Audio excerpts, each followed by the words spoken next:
So now what with Jeanna, where I am totally turned around.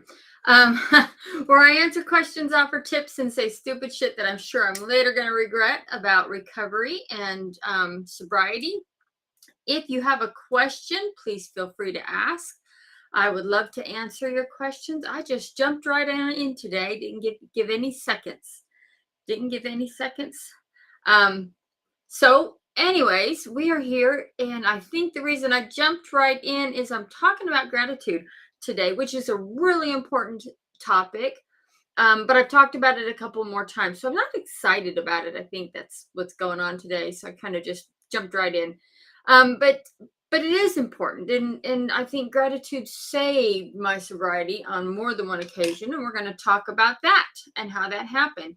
In the meantime, I'm kind of looking around to see what's going on and who's here. If you are on Facebook or Instagram, or I think maybe even YouTube, I can get you in the chat. So stop in and say hi. If not, I can catch you in the comments later if you say hi now or later. But I would love to hear from you. And so we'll go ahead and move forward to the topic. So I saw a quote that I wanted to throw out there and talk about a minute. It's from Oprah Winfrey, and it says, "Be thankful for what you have, and you'll end up having more. If you concentrate on what you don't have, you will never, ever have enough."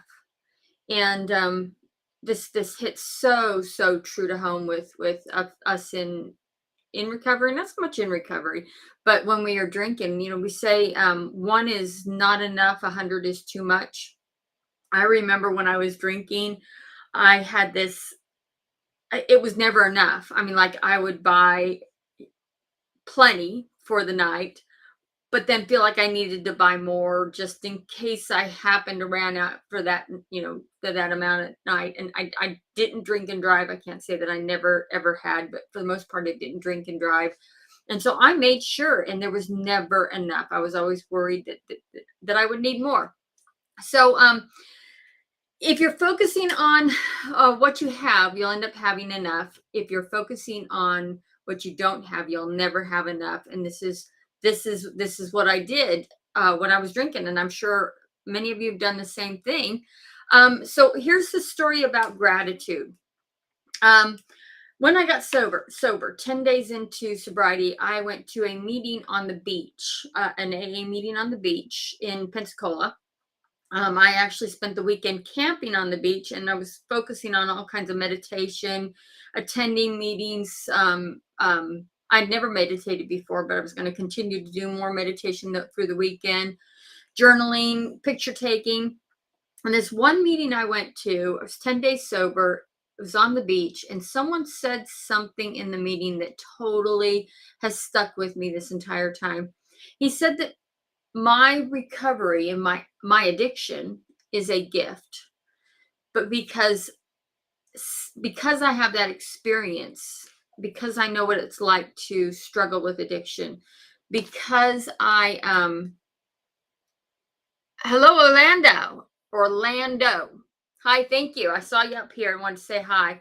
But anyways, he said, because I've struggled with the addiction, I now have the experience and the compassion to help others through that, and so I thought about that, and I thought, how is my alcoholism, how's my addiction a gift? How can I turn this horrible thing that I went through, that I put myself through, how can I turn this into something that I could be grateful for? And I almost immediately started doing that, which was, finding a way to give back, finding a way to share with others. And there's more story to that. Some stuff that I had done when I was teaching, some philosophy that I'd followed that really led me into continuing on with that process. But I immediately became grateful that I had experienced that. And more importantly, for me, some of you may know, I lost my son to suicide. And that statement that he made gave me a reason to be grateful for that. And that's crazy. I mean, how how can I miss him. I want him back. I'm not grateful, but there are things about his death and my loss that I can see gratitude in. So, and that was 10 days sober, and I've been able to hold on that. Hi, Inger. Thanks for joining. This is Now What with Jeanna, and I'm talking about gratitude and sobriety today. And I'm not sure I'm doing a great job. I'm stumbling on words. But anyway, so because I was able to find gratitude in my son's death, and in my addiction, my alcoholism, I was able to turn that into something good and something positive that I could hold on to. So here's some information. I like to give information and I like to add some tips, but some information about gratitude and the brain. And based on what I've looked at, that there's research out there on the benefits of gratitude. And in I don't know that the research is clear. I mean, how do you test that? But there's a lot of things that they are finding out that is clear. One of the things that they've discovered is that practicing gratitude releases oxytocin, which is what I call the compassion hormone. It's the hormone that helps you feel for others, and it helps to build connection. They also say that gratitude releases dopamine. I call that the happy hormone. Now, if you're struggling with not drinking and you want to drink, and all you can think about is how you can't drink, then those hormones are not going to be there. But if you start looking at the gratitudes in your life, if you start looking at things that you can be happy about and grateful for, you're going to start releasing that oxytocin and that dopamine. And then it could put you in what I call the dopamine loop. I don't know that I termed that. I heard that from I think Tony Robbins. He talked about the dopamine loop, and I don't know if that's what he called it, or if I'm remembering something or making it up. I don't know. But the dopamine loop is what he talks about. And what that is when your brain releases dopamine, that's the happy hormone. It makes you happy and gives you happy thoughts. When you get happy thoughts, your brain releases dopamine, which gives you more happy thoughts, which brings more dopamine. And it comes into this loop that you get into that allows you to maintain your positive modes and emotions.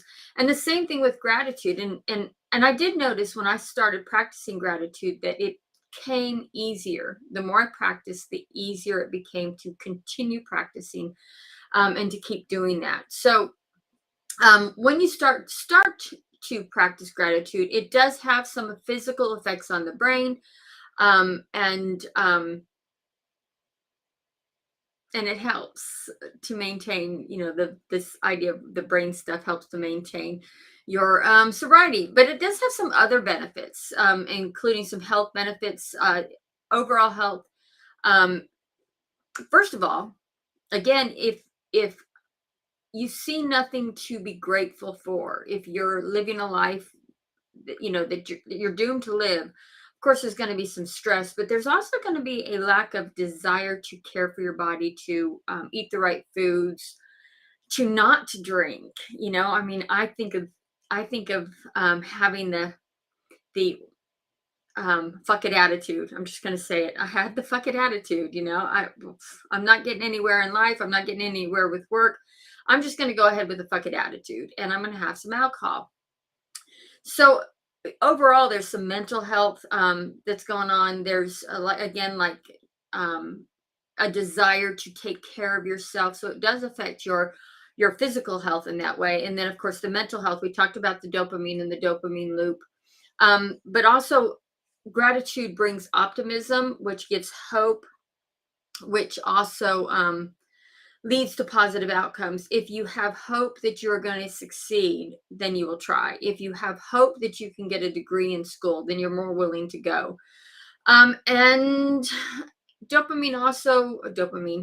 gratitude also takes you away from stress of worry of things that's going to happen, because you start to look more at the good things that can happen rather than the bad things. And that when you're not paying attention and focusing to those bad things, you're not paying attention to to the stress. You're relieving your stress.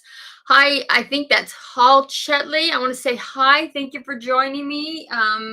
This is Now What with Gina, and I talk about things related to sobriety. And today I'm talking about gratitude, and I'm incredibly stumbling on my words. I've talked about gratitude again and again because it is important. It is one of my key tools of sobriety. And and so I don't know. I don't know if I don't have the enthusiasm, but I'm having trouble today. I'm going to go off. I've got a little script with some notes here, but I'm going to go off my script because I want to talk about what I did with gratitude when I got sober. At the beginning of this episode, I talked about my 10 days in and finding gratitude, finding my addiction as a gift, and that is a form of gratitude. It became a gift. It became something that I learned from, and something that I don't know if I could say I could be proud of, but it is helping me create something that I'm definitely able to be proud of now. Um, but it also did this. One of the things I did not want to do when I got sober was I did not want to punish myself for doing something good for myself. In other words, I liked playing pool. Playing pool happens in bars. Bars are not a safe place for someone who is not drinking to be. It's not a safe place for me. But I still wanted to do that. I still wanted to go play pool and play on leagues, which I actually didn't do, but I wanted to. And I wanted to be able to go out from time to time. And one of the things I did when I went out was I looked at all the things that I was grateful for, about being sober, things that made being sober better than drinking, um, including the night when I left, the first time I'd gone out, when I left the bar and got in my car, all I could think was, if I get pulled over tonight, I'm not going to get a DUI. I might get a ticket for speeding, but I can be careful and not do that. I might get pulled over for a headlight out, my registration. I don't know. I could get pulled over for a number of things, but I wasn't going to get pulled over with a DUI. And I was grateful for that. That helped so much. I was grateful that I wasn't going to wake up in the morning with a hangover. I was grateful that I was going to remember the good things and the bad that happened that night, and grateful that I was alert enough that if something bad happened, I could get out of the way. I could clear myself of any danger, not necessarily all danger, but some danger. I watched some of the girls dance, and I was grateful that I wasn't falling all over myself like that, because I remember falling all over myself like that. So I know I would have been doing it had I been drinking. I didn't do it. In fact, I had an opportunity to see what it was I couldn't see when I was drunk. Um, and that's not just with the women, that was with men. I sat the entire night with someone who couldn't understand why I was drinking water and lemonade. I sat the entire night with someone, and I got to watch him get sloppier. I wanted to say slurrier, sloppier and sloppier and sloppier as the night went on. At first he was he was kind of attractive, um, but the further the night went and the further the night went, it became more about him wanting to get laid. Except because I was sober, I could see that, and that I knew that was going to happen. So I became very grateful that I could see that. Gilbert, hi. I want to say hi to you. Thank you for joining. This is Now What with Gina, and I'm talking gratitude and sobriety. And I have an entire script, and I went off the script, and I feel so much better. But I want to step back on the script because I was talking about it for a minute. Um, but I got more to say, and there's some things that I want to get back to. So the thing too with gratitude is that it helps to build connection. One of the things that we know is that like attracts like. If I am sober, fully sober, I'm probably not going to attract people who like to drink.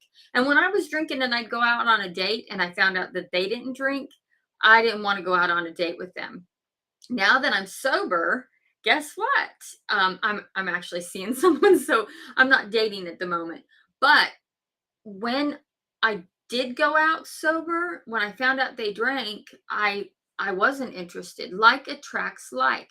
So when you're acting with gratitude, acting with the positive emotions and in a positive manner, um, the people around you will start being positive. They'll start happy, and people want to be around happy people. They want to be around grateful people. They want to feel appreciated. So you'll start attracting more of those people to you, and you'll start building relationships and connection with people who also practice gratitude, and trust. When you're talking in a positive way, and when you're someone people wants to be around, that they start to trust. So it builds connection, and it also helps avoid conflict and resentment. Um, I'm looking around. Here we go. Conflict and resentment. So I have, I have some resentment against some person that I want to not have resentment for, and it comes back. I have to refuel my gratitude in this case because it comes back. It comes back. But I find that when I can look at things that this person, the good qualities of this person, when I can focus on that, when I can look at ways to be grateful for the having that person in my life, when I can um look at the ways they've added to my life or added to my children's life, when I can do that and find something to be grateful about with this person, that resentment is diminished quite a bit. It's doesn't totally go away, but it's diminished quite a bit. And I had a situation this weekend, where I could have had resentment over a person, but I didn't. I was just grateful to have them in my life, and instead of resenting them, I had fun with other people. I used the time to enjoy my experience with other people, to get to know other people around in this situation. And so, anyways, how can you practice more gratitude? How can you strengthen your gratitude muscles? Is what I got put on here. And there's a number of ways. The biggest thing that I did from the beginning was, I'm gonna look and pull my little notebook out. I started a gratitude journal. Hold on. And I'll slide back in here. I started a gratitude journal, and this is a new one, although it doesn't look new. Um, there you go, gratitude journal. I started that early in my recovery. I mean, like real early, and I would every day before I go to work write 5 things, 10 things I was grateful about, or fill a page, or however you want to do it. And it would be anything from the birds, from the fact that I was able to get up and didn't hit my snooze alarm in the morning, from the fact that I got a raise. It could be anything, but I just fill it with gratitudes. The more you do that, the more you will see. And what ended up happening with me was that throughout the day, not at first, it took me a while to get in this mode, but throughout the day, I could start seeing more things to be grateful for as the day went on.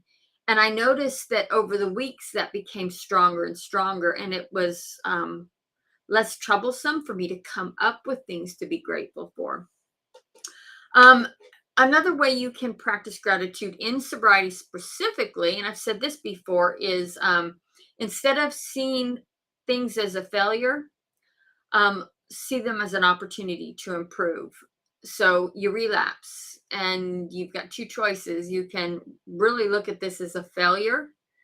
Oh man, I'm such a loser. I have no willpower. I've relapsed again. I'm never going to get this right. Or you can look at this as an opportunity to learn. So, what happened yesterday that made me want to drink? What could I have done in the pause time, in the time between the point where I wanted to drink and the point where I actually did drink? What could I have done differently? So this is an opportunity to learn how to be better, how to succeed in sobriety. Acts of service is a great way to practice and to learn about gratitude. And if you're if you're helping in a homeless shelter and you have a home, I have a home, but I'm helping in a homeless shelter. It kind of puts a spotlight on those things that you really should be grateful for. In fact, my home's perfect. It drives me nuts. It's too small. It is it is older. It is, I complain about it all the time, but I have a home. And if I'm working with someone who doesn't have that, it puts a spotlight on the fact that I do have the home, and that maybe I should be more grateful for that. So acts of service can help you.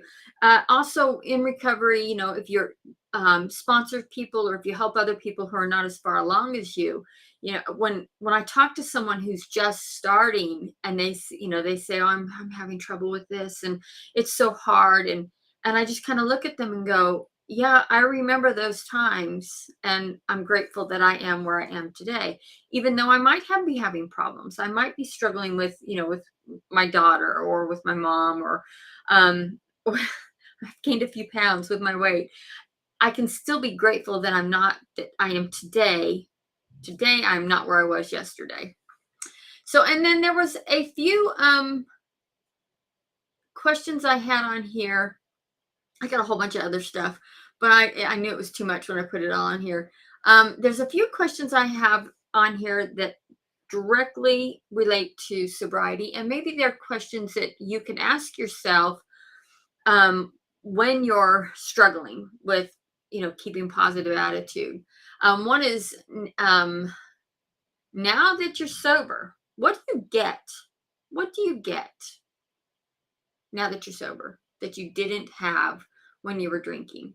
I get a relationship with my children now that I'm sober that I didn't have when I was drinking, and I get a much better relationship with my mom now that I'm sober, and I kind of like it. A lot of people don't, but I like my relationship with my mom.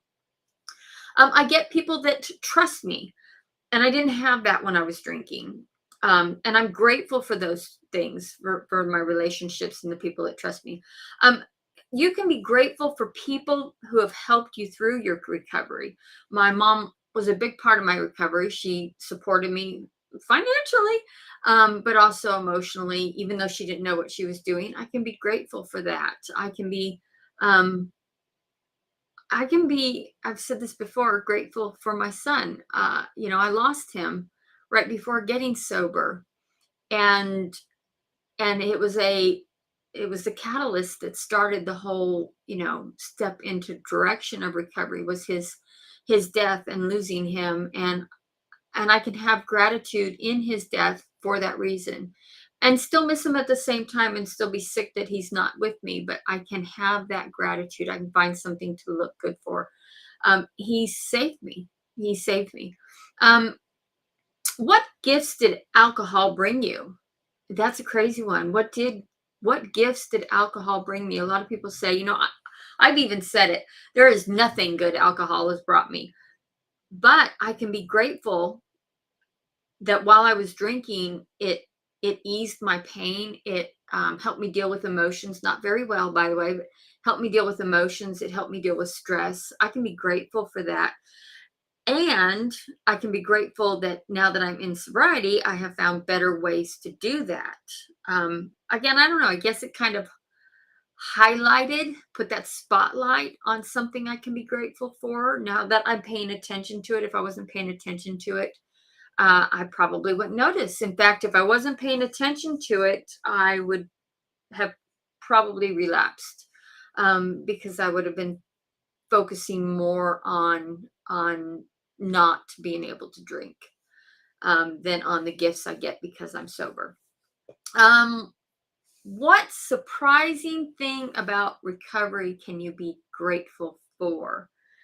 It's a great question to ask. What surprising things about recovery can you be grateful for?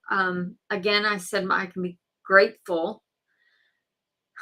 It's so hard to say it this way for the loss of my son. I'm not grateful for the loss of my son, but I'm grateful for the gifts that I've gotten because of it.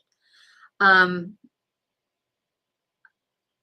yeah, That was a hard one for me. But I have found gratitude in that loss. So I don't.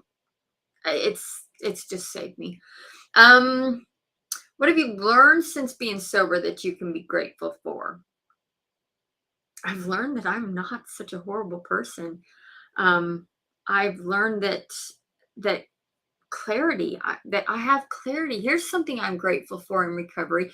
When I was drinking, actually the last thing I did on my drinking was ruin a job. I totally blew a contract I had writing, a writing contract, and I had spent weeks trying to research a topic and come up with some sort of conclusion, and I couldn't even think straight. I couldn't write the paper. Um, Document, whatever you want to call it. I couldn't write it because I couldn't think straight. And it took me about a year to be able to write again. And boy, I was grateful when that finally came back. Grateful for my ability to focus, even though I don't think I'm focusing very well today, for my ability to focus enough to be able to write again. So I got two more and we're gonna do that and then I'm gonna finish up. Something, how can you be grateful? What can you be grateful about your body since getting sober or with um addiction? I never really had problems, but how about that your liver can heal itself if you don't go too far, and you can repair your liver, and but that only happens when you stop drinking. I am grateful. I actually feel like I was looking at pictures of myself the other day back when I was drinking, and I actually see the difference in my skin. I see the difference in the skin tone, the color. I think there are fewer wrinkles even though I'm older. There's a huge difference and I'm grateful for that. And then the last thing is that your mental state. What can you be grateful about your mental state? How can you be grateful about your mental state now that you're sober, or in sobriety, or trying to be in sobriety? And for me, that is that I'm no longer jumping to conclusions that literally piss me off. I have that ability to pause before I react and and think with logic so that I don't make as many bad decisions. I won't say that I don't make any bad decisions. I don't make as many bad decisions.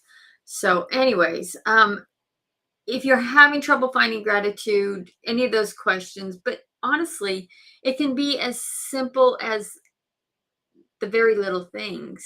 Um, and it can increase that dopamine level. The first time I ever really noticed that gratitude has made me happy or a happier person, I was I was still drinking actually.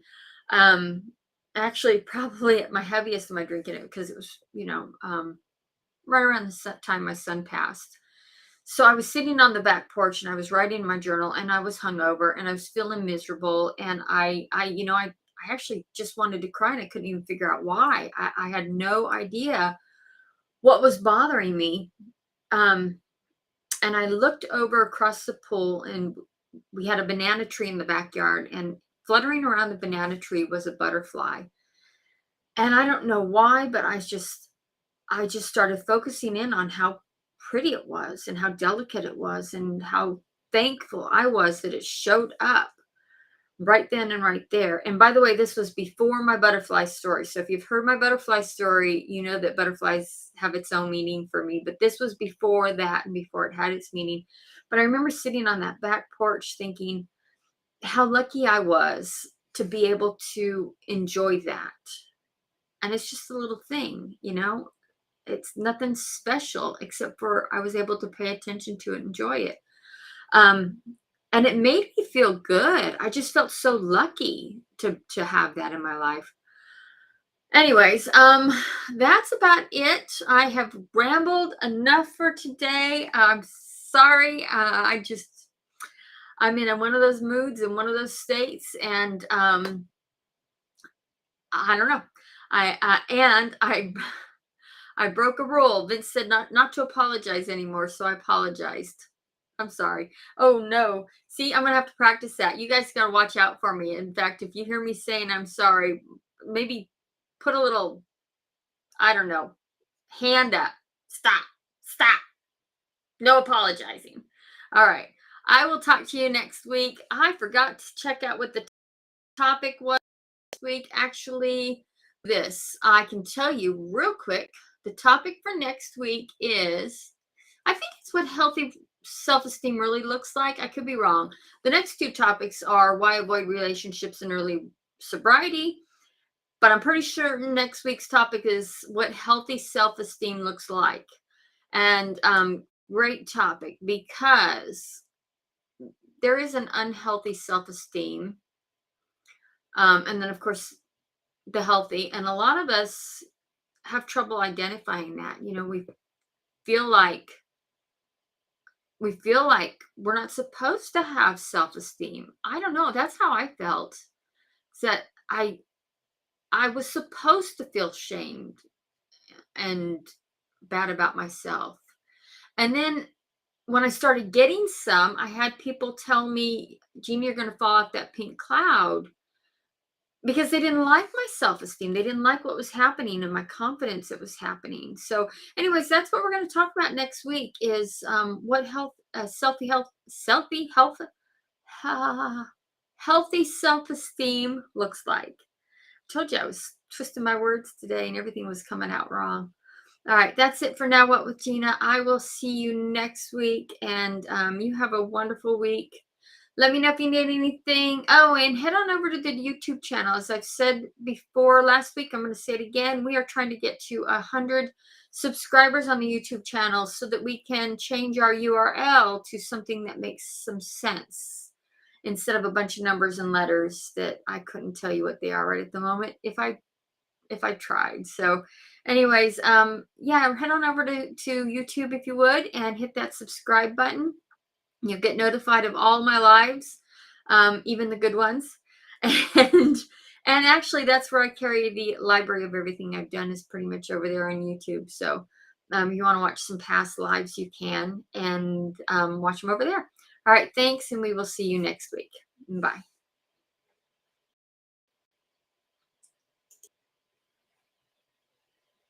And YouTube.